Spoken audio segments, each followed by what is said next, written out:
Welcome back, my fellow CK3 rulers. Today we'll be covering the two formable kingdom tiles in Iberia. We'll be covering the Kingdom of Aragon and Portugal.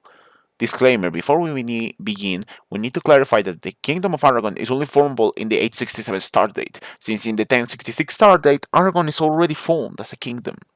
And since we're already talking about Aragon, let's cover the requirements for it, shall we?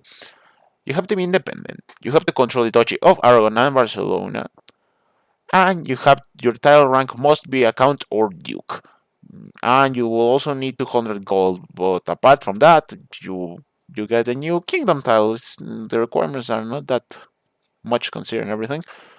And the fixed are as follows: you gain 350 prestige, you gain the kingdom title of Aragon, of course. Duchy of Aragon and the Duchy of Barcelona become the due part of the kingdom of Aragon, and that's basically about it.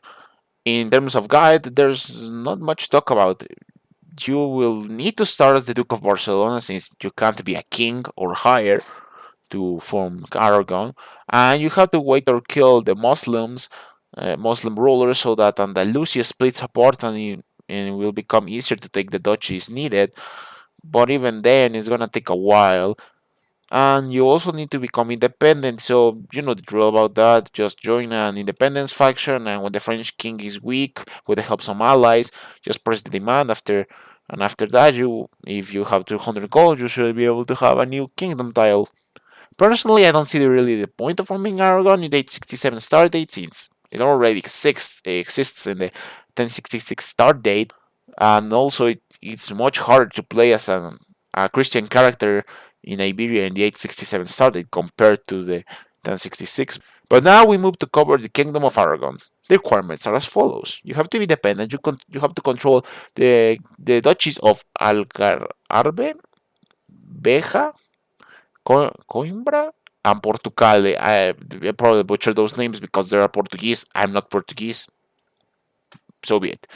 You have to be from the Iberian culture group, and you will need 300 gold. As for the effects, you gain 350 prestige, you gain the kingdom title of Portugal. All those duchies that I mentioned earlier will become the due part, of course, of the kingdom of Portugal. All Iberian culture group characters and counties adopt the Portuguese culture. Your culture, well, yeah, the culture you gains a civic and military innovation. You also become part of the Portuguese culture group and the leader, of course. And you also gain the new nickname, the Great. You can do this as any character, but there is an achievement to form Portugal as the Duke of Portugal, so let's cover it with him, shall we? Just like with Aragon, there's not much to say. You just need to wait until the Muslim rulers that hold the land are weak by either being at war with some other Christian kings or Muslim rulers, or just killing them so the realms split apart. As for independence, should be easy, as the Spanish kings will be infighting with each other, and the AI will never unify the Spanish throne, so your overlords should be pretty weak at every point. And that's it. I know this was a shorter video than usual, but I hope you enjoyed the video. Leave a like, subscribe, and leave a comment down below, as this helps my videos reach a wider audience. This was the Effectus Expert. Sign off.